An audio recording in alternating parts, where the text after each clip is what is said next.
বাংলাদেশের এই যে গণ অভ্যুত্থান হয়েছিল, এটার অন্য দাবি ছিল যুব সমাজ বেকার অবস্থায়, তাদের চাকরি দরকার। পিএসসিতে একটি নিরপেক্ষ কমিশন হবে।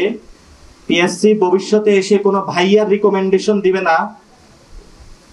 আমরা একটি নিরপেক্ষ পিএসসি চেয়েছিলাম, কিন্তু বিএনপি ওইখানে নোট অফ ডিসেন্ট দিয়ে রেখেছে, কারণ ভাইয়ার কলে সেখানে হলো তাকে নিয়োগ দিতে হবে। সেজন্য বাংলাদেশে আর কোনো ভাইয়াগিরি চলবে না।